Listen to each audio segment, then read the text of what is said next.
एक छोटे से गांव में माधव नाम का एक बूढ़ा लकड़हारा रहता था।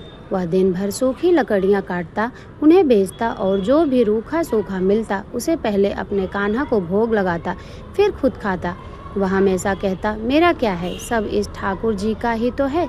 एक बार गांव में भयंकर सूखा पड़ा। माधव को 3 दिनों से कोई काम नहीं मिला और घर में अन्न का एक दाना भी नहीं था। वह भूखा प्यासा बस मंदिर में बैठा कान्हा की मूरत को निहारता रहा। चौथे दिन एक भले मानस ने माधव की हालत देखकर उसे 2 सूखी रोटियां और थोड़ा सा गुड़ दिया। माधव की आंखों में आंसू आ गए। वह रोटियां लेकर झोपड़ी में आया।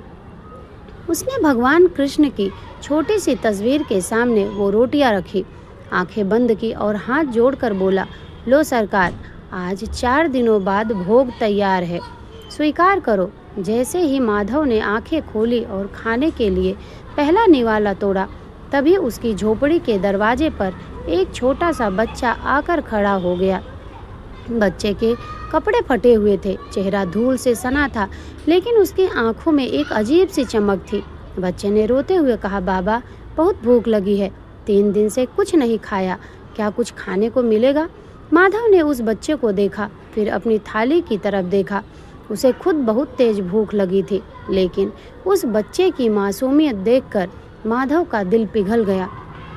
माधव ने मुस्कुराकर कहा, आओ बेटा, यहाँ बैठो, और उसने दोनों रोटियां उस बच्चे के हाथ में रख दी। बच्चा बड़े चाव से रोटियां खाने लगा। वह जैसे जैसे एक एक निवाला चबाता, माधव को महसूस होता कि जैसे उसका अपना पेट भरता जा रहा है। माधव का भूखा शरीर अचानक एक अनोखी तृप्ति और ऊर्जा से भर गया। रोटी खाकर बच्चे ने माधव की तरफ देखा और एक जादुई मुस्कान दी। बच्चा बोला, बाबा, पेट तो भर गया, पर गला सूखा है, पानी मिलेगा? माधव जैसे ही मटके से पानी लेने अंदर गया और पानी लेकर वापस लौटा, तो उसने देखा बाहर कोई बच्चा नहीं था, दरवाज़ा खाली था। माधव हैरान होकर बाहर भागा। उसने पूरे गांव में ढूंढा, पर वह बच्चा कहीं नहीं मिला। निराश होकर माधव अपनी झोपड़ी में आया और रोते हुए कृष्ण जी की तस्वीर के सामने बैठ गया। उसने कहा, प्रभु, वह बच्चा भूखा चला गया, मैं उसे पानी भी नहीं पिला पाया।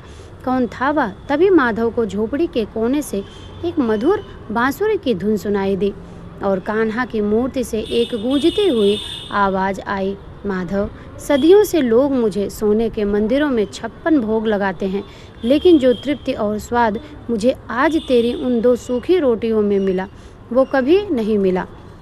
मैं ही तो आया था तेरा भोग स्वीकार करने।